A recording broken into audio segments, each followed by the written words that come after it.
cultuar ao Senhor, ouvindo agora a sua palavra, convido você a se colocar de pé para lermos a Bíblia. Abra sua Bíblia no Evangelho segundo Lucas. Lucas capítulo 19.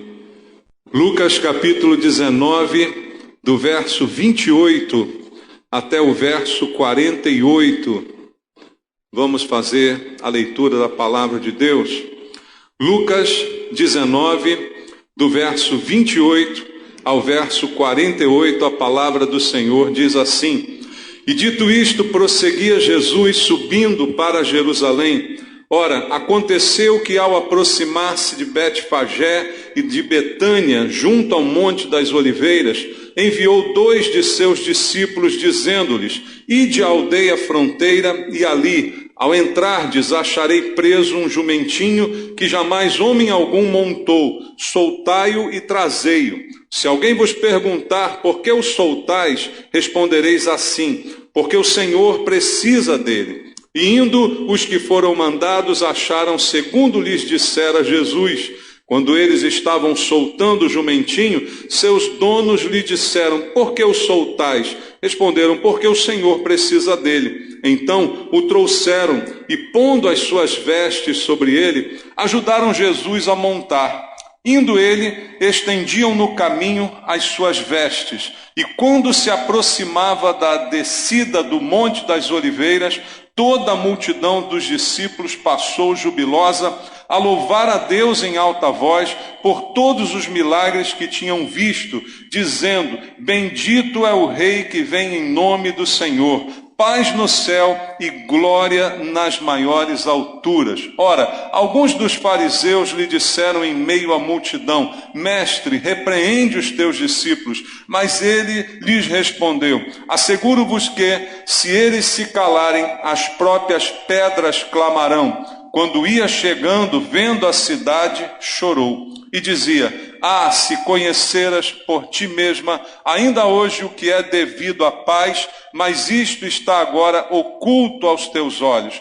Pois sobre ti virão dias em que os teus inimigos te cercarão, te trincheiras, e por todos os lados te apertarão o cerco, e te arrastarão, e aos teus filhos dentro de ti. Não deixarão em ti pedra sobre pedra, porque não reconheceste a oportunidade da tua visitação. Depois, entrando no templo, expulsou os que ali vendiam e dizendo-lhes: Está escrito, a minha casa será casa de oração, mas vós a transformastes em covil de salteadores. Diariamente, Jesus ensinava no templo, mas os principais sacerdotes, os escribas e os maiorais do povo procuravam eliminá-lo. Contudo, não atinavam como fazê-lo, porque todo o povo, ao ouvi-lo, ficava dominado por ele. Amém.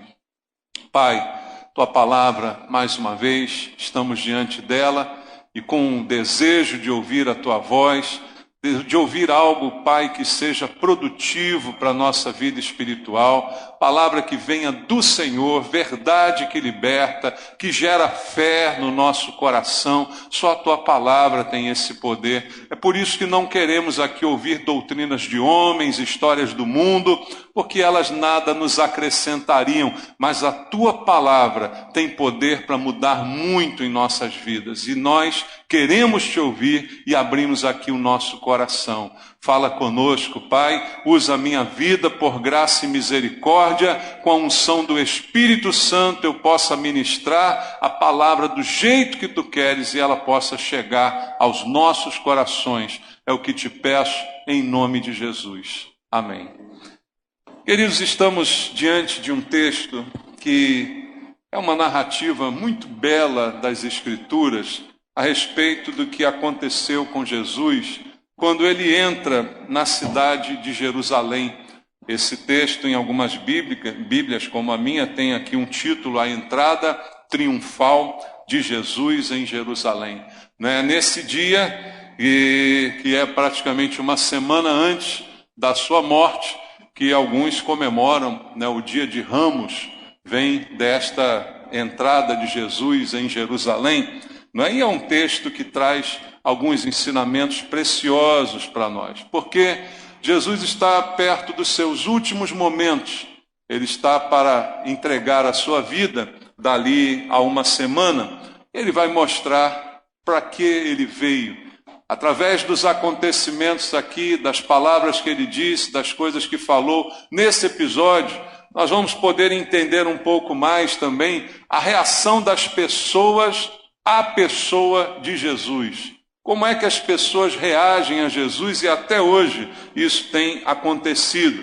E também esse texto vai revelar aí a manifestação do amor, da misericórdia, da justiça de Deus, todas essas coisas juntas na pessoa do Senhor Jesus Cristo. Veja, essa entrada em Jerusalém, a primeira coisa que ela faz é cumprimento de uma profecia. Tudo que acontece aqui é uma profecia já anunciada pelo profeta Zacarias. Eu quero ler com você aí o texto de Zacarias no capítulo 9. Zacarias capítulo número 9, também versículo número 9. Veja o que está escrito. Alegra-te muito, ó filha de Sião, falando aqui de Jerusalém. Exulta, ó filha de Jerusalém. Eis aí te vem o teu rei, justo e salvador. Como mais? Humilde, montado em jumento, num jumentinho, cria de jumenta. Zacarias anuncia muito antes de Jesus que o rei dos judeus, o Senhor dos senhores, estaria entrando em Jerusalém montado num jumento, de maneira humilde, caracterizando aí a pessoa de Jesus. Então, o que aconteceu foi o cumprimento desta profecia. E através desse evento, fica evidente algo sobre a natureza de Jesus. A natureza de Jesus testifica que ele é rei, é o Messias, mas ao mesmo tempo é humilde. Ao mesmo tempo, assume uma postura de humildade, meio conflitante com aquilo que o judeu pensava e esperava de um Messias. Muitos dos problemas desta última semana de Jesus acontecem por causa disso. A visão que tinha o judeu sobre o Messias, a maneira que eles entendiam, segundo as Escrituras, o surgimento do Messias, do Rei, do Senhor, mas o contraste com a pessoa de Jesus, que seria esse Rei, mas ao contrário do que imaginavam eles, viria humildemente montado num jumento. Apesar de Zacarias já ter feito essa advertência, mas não era isso de fato que o judeu esperava. O judeu dominado pelo Império Romano nesse momento esperava o rei libertador, esperava aquele senhor que ia conduzir um exército, que ia livrar o povo das garras dos romanos e trazer independência. Essa figura do Messias ainda hoje é esperada em Israel por aqueles que não creem em Jesus Cristo. Então, o texto mostra que Jesus é rei, que Jesus é o Messias esperado, lá predito por Zacarias, mas mostra a sua humildade. Porque, como ele mesmo disse, o meu reino não é deste mundo. O meu reino é diferente do que vocês esperam. O meu reino não usará nem de força nem de violência para ser implantado. Não é com força nem com violência que o Senhor veio reinar nos corações, mas é pela submissão voluntária daquele que deseja tê-lo como rei e como senhor. Ao contrário do que acontecia, normalmente os reinos, os impérios eram impostos, né? Eles eram colocados por imposição, dominava-se o povo pela força. Jesus disse, não, o meu reino não é assim, eu vou reinar voluntariamente no coração daquele que quiser submeter-se, porque o meu reino não é como os reinos desse mundo. O meu reino é espiritual. E aí, montado em um jumento, ele entra em Jerusalém. O contraste, porque de um rei de exércitos, de um senhor poderoso, se esperava um cavalo, né? Um cavalo bonito, bem forte, né? Bem posudo. E ali viria então um cavaleiro, assim seria uma imagem, né, aguardada por aqueles que esperam o reino deste mundo. Mas Jesus entra montado em um simples jumento, porque o seu reino é espiritual, o seu reino não é natural. E aí, queridos, o texto vai mostrar para a gente como as pessoas, a princípio, reagem a essa entrada triunfal de Jesus em Jerusalém. E ali, essa reação faz a gente se perguntar: o que também nós esperamos de Jesus? Muita gente que estava ali não entendeu quem de fato era Jesus e qual o plano de Deus ao enviar Jesus daquela maneira. E eu acredito que hoje também muitas pessoas não entendem quem é Jesus. Talvez até algumas que estejam na igreja, por incrível que pareça, possam não entender corretamente quem é a pessoa de Jesus. O versículo 36, voltando lá ao texto que nós lemos, ele diz assim: indo ele, estendiam no caminho as suas vestes. Olha a reação das pessoas à entrada de Jesus. A princípio, parece algo bom, não é? Ele foi louvado. As pessoas estendiam as suas vestes à medida que ele passava com o jumento. Então, o que significa isso? Eu tiro as minhas vestes e coloco no chão para que ele passe com o jumento por cima. Isso trouxe para aquelas pessoas algum gasto, concorda? As vestes foram tiradas, as vestes foram inutilizadas, foram pisoteadas por um jumento. Então, as pessoas se dispuseram a servir Jesus com os seus bens, com as suas posses. Custou algum dinheiro essa homenagem. Essa homenagem não foi de graça, ela teve um custo. As vestes foram ali colocadas. Então, as pessoas louvaram Jesus com as suas posses, sem, no entanto, entender quem de fato ele era. Veja, eu posso fazer alguma coisa que a princípio parece louvável, mas sem entendimento do que aquilo realmente significa. Porque esses que estenderam as suas vestes o faziam por uma razão. Veja o verso 37. E quando se aproximava da descida do Monte das Oliveiras, toda a multidão dos discípulos passou jubilosa a louvar a Deus em alta voz por todos os milagres que tinham visto. Aqui está a razão de terem feito o que fizeram. Louvaram a Deus, louvaram com suas posses, por causa dos milagres que tinham visto.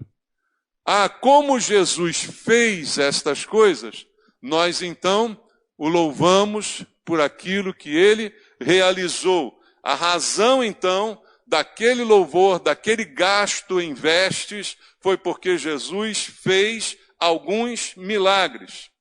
Então não é muito pelo que ele é, mas pelo que ele fez. Essa discussão até hoje permanece. Nós, igreja, precisamos entender que nós devemos adorar Jesus pelo que ele é, e não pelo que ele faz, fez ou pode fazer ainda. Será que isso faz diferença? Faz toda a diferença, irmãos. Toda a diferença. Porque uma semana antes dele morrer, estão aqui multidões o louvando, dando vestes, comemorando. Mais tarde, uma semana depois, uma multidão está gritando Barrabás. Pelo que ele faz, pelo que ele é capaz de fazer, pelo que ele fez ou ainda fará, nós podemos louvar com as nossas posses, nós podemos celebrar, mas não permanecemos. O que faz a gente permanecer não é reconhecer o que Jesus faz, mas é quem ele é. É isso que faz a gente permanecer para sempre. Porque o que ele faz ou deixa de fazer já não é tão importante. É como Jó, que conhecia a Deus e pôde dizer: o Senhor deu, o Senhor tirou. Louvado seja o nome do Senhor. Independente do que ele faz ou deixa de fazer, ele é louvado, ele é honrado. Então, quando eu honro a Jesus só pelo que ele faz, pelo que ele dá, as coisas não vão terminar bem, porque eu não vou permanecer. e aquelas pessoas simplesmente não permaneceram, porque elas esperavam nele algo terreno apenas, milagres que eu possa consumir no meu dia a dia, coisas que ele possa fazer na prática por mim. Todos eram judeus aqui, e o louvavam pelos milagres que ele fez, mas também estavam na expectativa desse rei que viria livrá-lo dos domínios dos romanos. No versículo 38 diz: bendito é o rei que vem em nome do Senhor, paz no céu e glória nas maiores alturas. O discurso é lindo, irmãos. O louvor é maravilhoso, mas a origem dele, o foco está deturpado. E é nisso que nós precisamos refletir esta manhã, e não só hoje, mas para toda a nossa vida cristã. Como é que está o meu relacionamento com Deus? É pelo que Ele faz ou é pelo que Ele é? Porque o dia que Ele não fizer, como é que vai ser? Ele pode não fazer, mas Ele continua sendo. Quando Deus se apresentou a Moisés, Ele diz, eu sou. Eu sou é para sempre, né? Então ele pode fazer, ele pode não fazer, ele pode desfazer, mas ele continua sendo. O ser ninguém tira dele. Mas a pergunta é, eu o louvo pelo que ele é ou pelo que ele faz? A esperança que eles tinham em Jesus se resumia apenas às coisas desse mundo. Mais tarde o apóstolo Paulo vai ensinar, se a esperança de alguém se resume apenas às coisas desse mundo, nós somos os mais infelizes de todos os homens. Veja como Paulo resume isso numa frase tão perfeita, para a gente entender aonde está a nossa esperança em relação a Deus.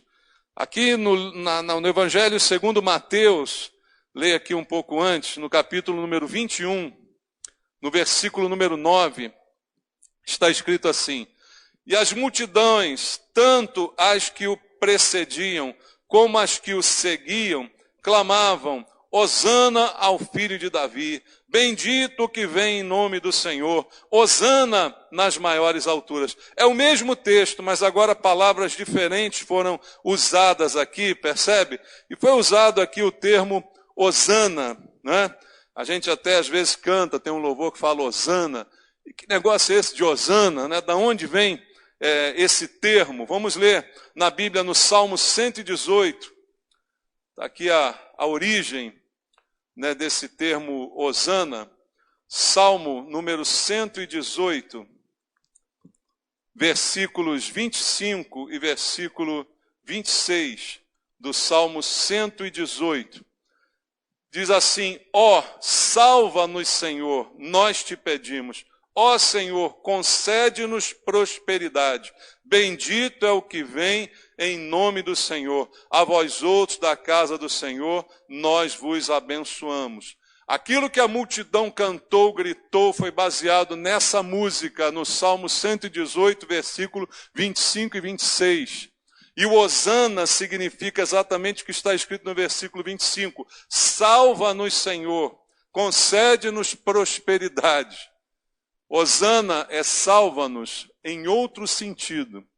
Não é a salvação da minha alma, não é a salvação do meu espírito, mas é a minha salvação aqui e agora, entende?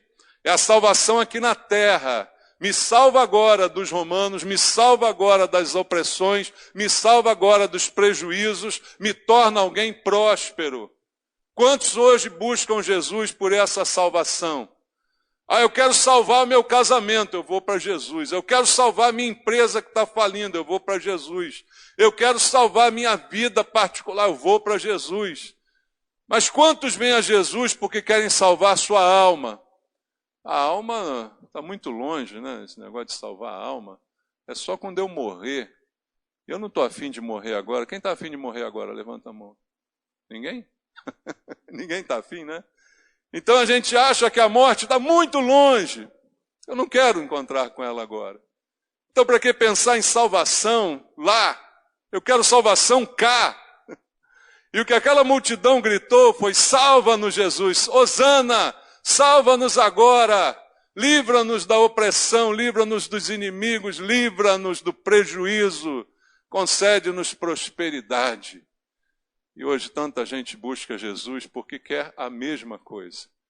E o louva, sim, quando acontece alguma coisa boa, quando alguma coisa dá certo, quando ele faz, quando ele cura, quando ele abençoa, quando vem o dinheiro, quando vem a prosperidade, a gente então louva.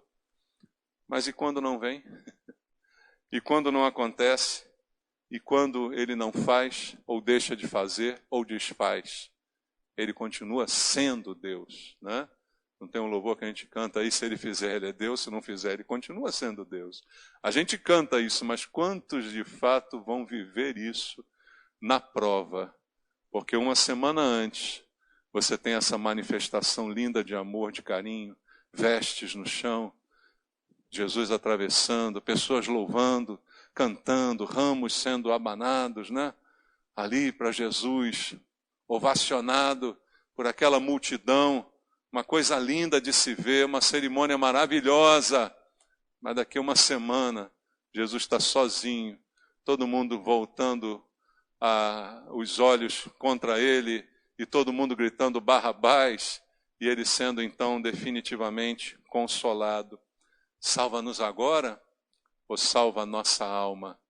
O que você quer? Que ele te salve agora ou que ele te livre da eternidade no inferno? Essa é a diferença. Qual a razão do nosso louvor?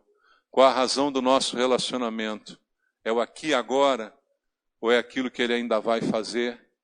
Ou é aquilo que ele já fez? Qual a origem de tudo isso?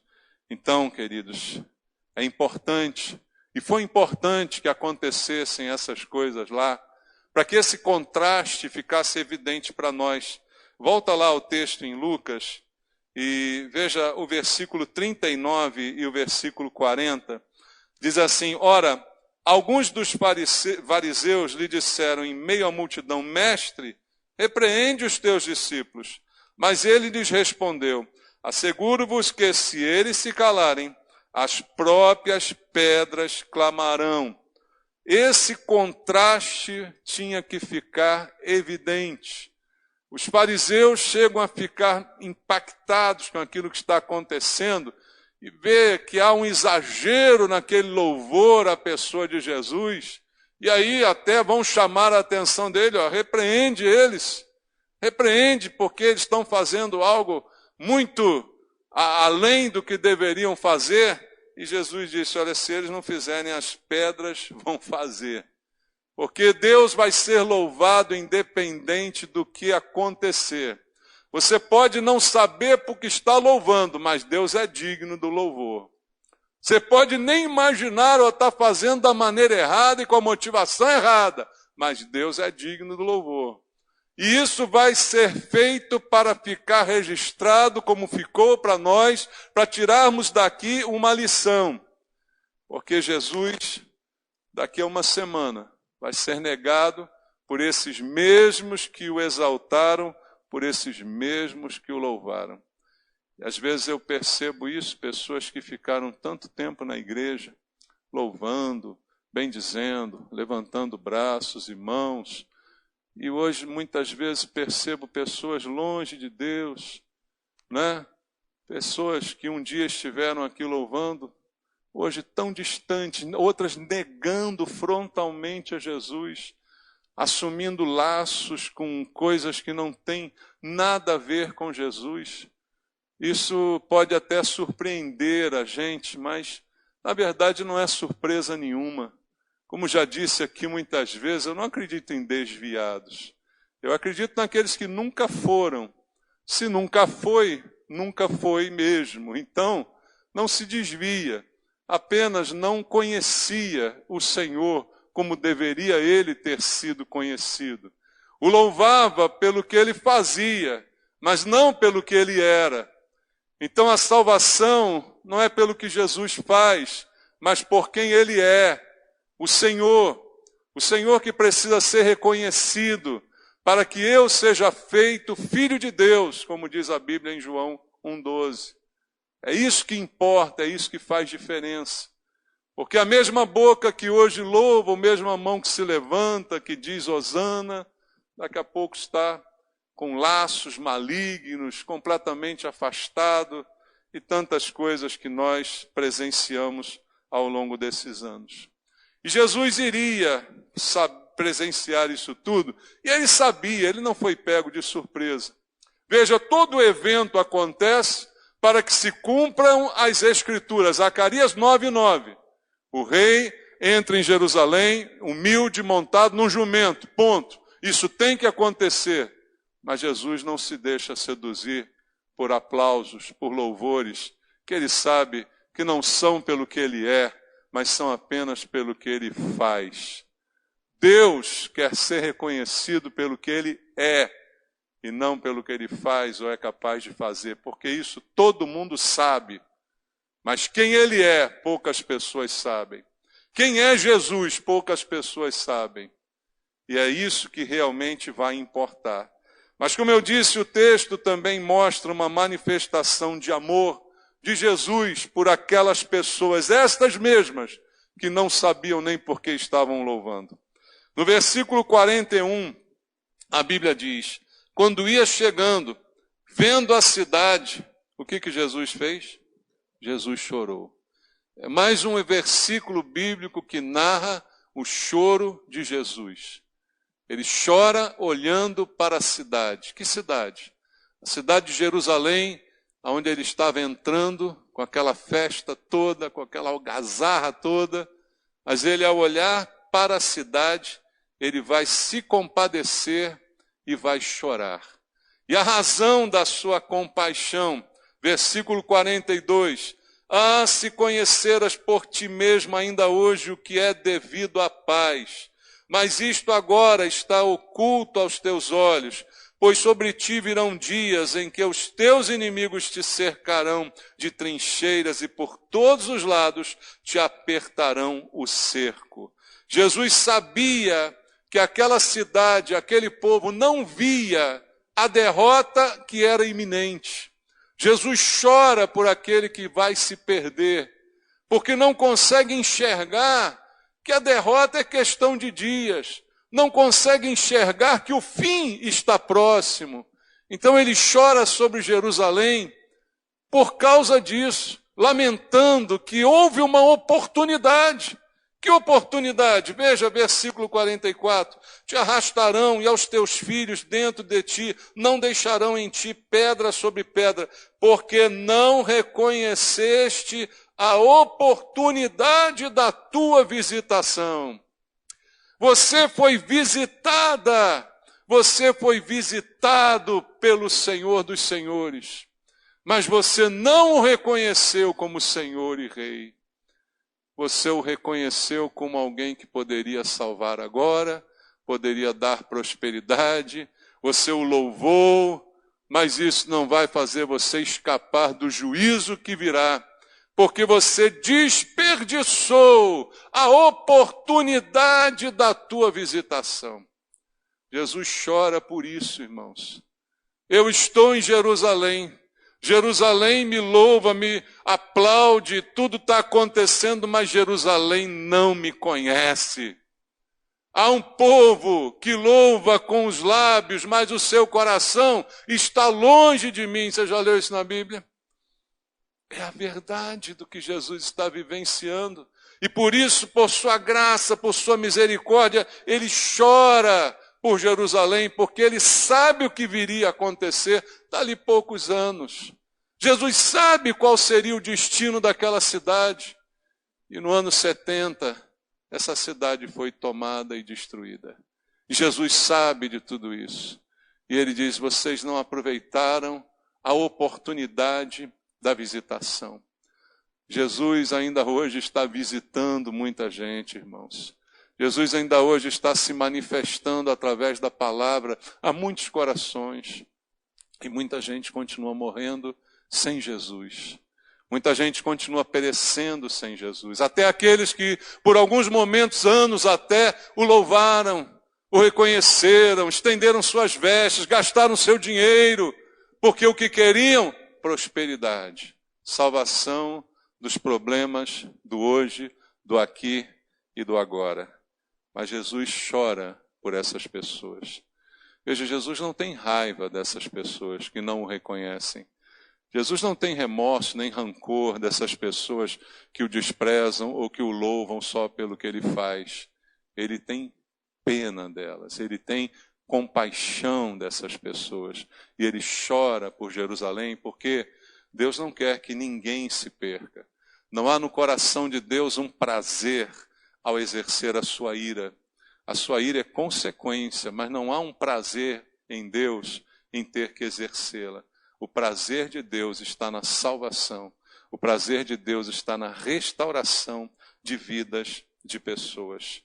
Mas o texto mesmo vai mostrar, por isso eu disse a você no início que esse texto é muito completo. Ele vai nos mostrar que a justiça, ela sempre acompanha o amor e a misericórdia. Ao mesmo tempo que ele chora por Jerusalém, e pela oportunidade perdida de todas aquelas pessoas, vem o versículo 45, e diz assim: depois, entrando no templo, expulsou os que ali vendiam, dizendo-lhes: está escrito, a minha casa será casa de oração, mas vós a transformastes em covil de salteadores. Veja, misericórdia e amor, choro, mas tem que exercer a justiça. Entra no templo e ali exerce uma justiça sobre aqueles que extrapolavam no que faziam da casa do Senhor. Então você percebe até na narrativa de João, outro episódio que eu quero ler contigo, João capítulo 2, veja só, Evangelho de João, no capítulo número 2, no versículo 13 em diante, há uma narrativa aqui. Evangelho de João, capítulo número 2, do verso 13 em diante, até o 22. Diz assim: estando próxima a Páscoa dos judeus, subiu Jesus para Jerusalém e encontrou no templo os que vendiam bois, ovelhas e pombas e também os cambistas assentados. Tendo feito um azorrague de cordas, expulsou todos do templo, bem como as ovelhas e os bois, derramou pelo chão o dinheiro dos cambistas, virou as mesas. Disse aos que vendiam as pombas: tirai daqui estas coisas, não façais da casa de meu pai casa de negócio. Lembraram-se os seus discípulos do que está escrito: o zelo da tua casa me consumirá. Perguntaram-lhe, pois, os judeus: que sinal nos mostra para fazeres estas coisas? Jesus lhes respondeu: destruí este santuário e em 3 dias o reconstruirei.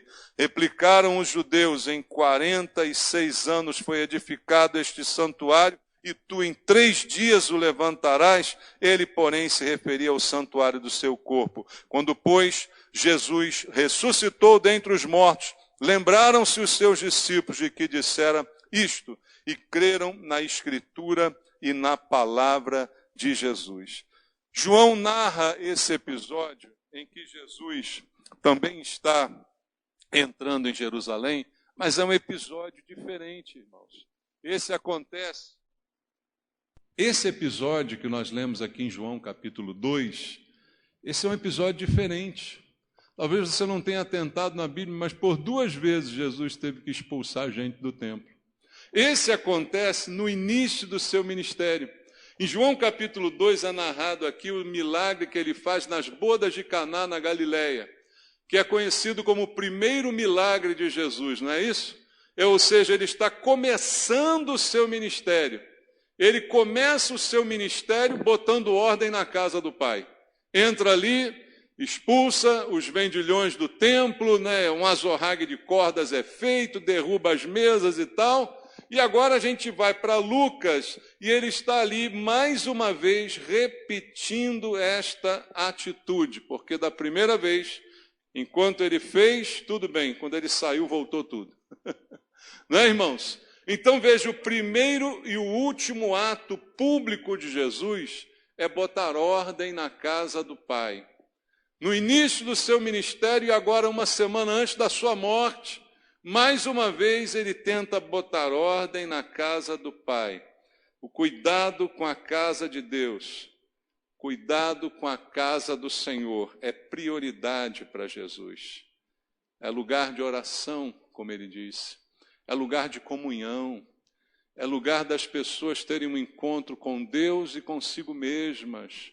Não é um lugar para comércio, em que o comércio estava instituído naquele lugar, com a anuência dos sacerdotes. Não, não é lugar para isso. A minha casa é lugar de oração.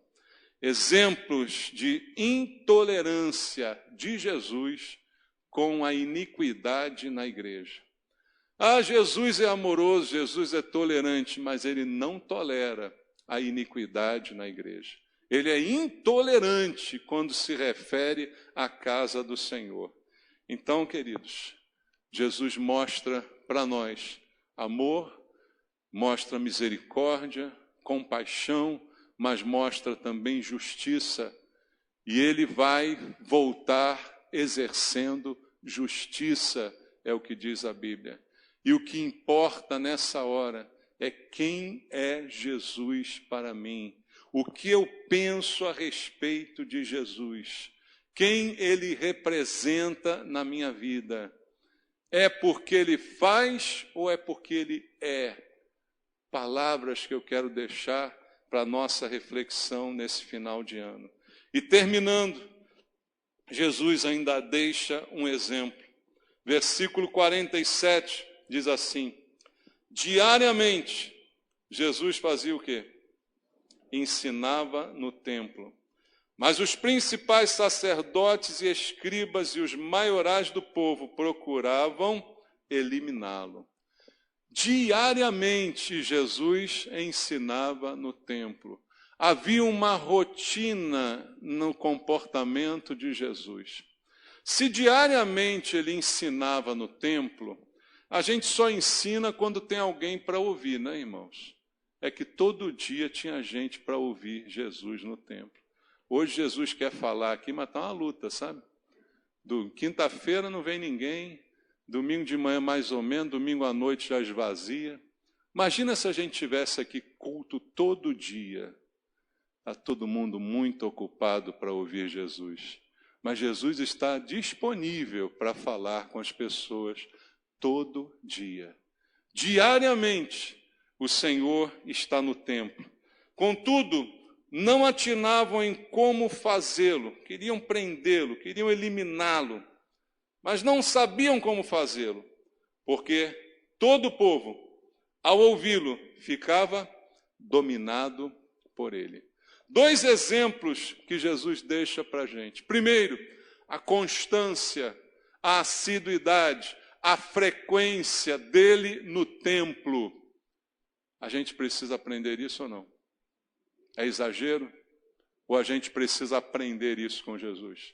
O que eu tenho para aprender com Jesus?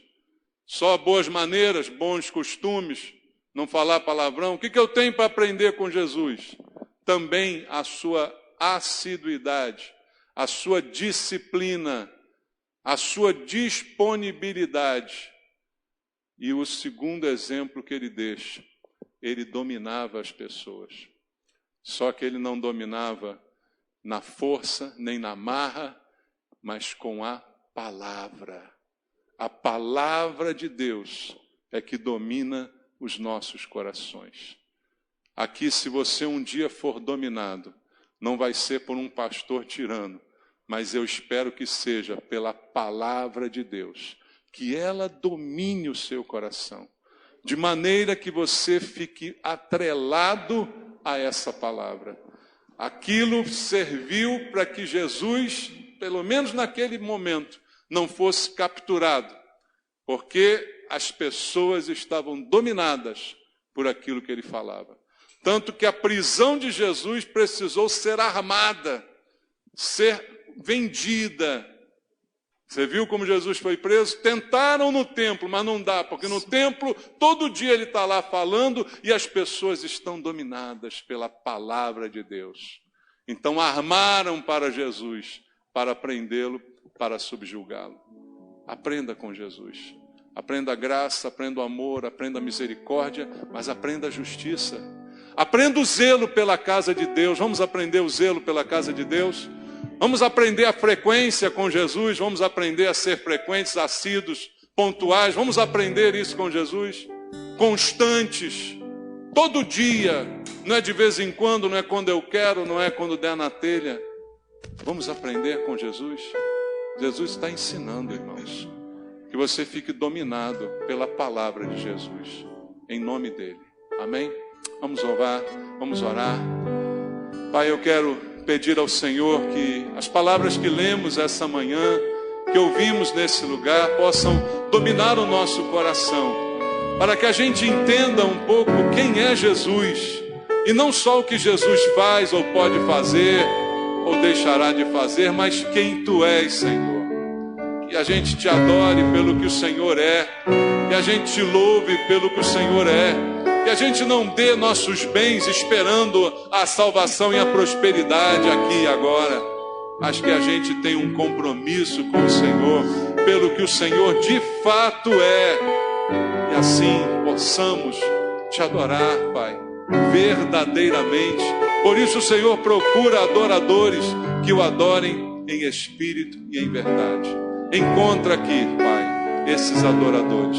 Que o nosso hosana possa ser verdadeiro, possa ser no sentido da salvação eterna e não no sentido do aqui e agora. Muda nossa mente e nosso coração. Coloca em cada irmão o desejo de imitar o Senhor, de ser frequente, de ser constante, de ser sempre fiel a todo momento. Eu te peço, Pai, que esse zelo pela Tua casa consuma o coração também de cada filho Teu nesse lugar. Oramos em nome de Jesus. Amém.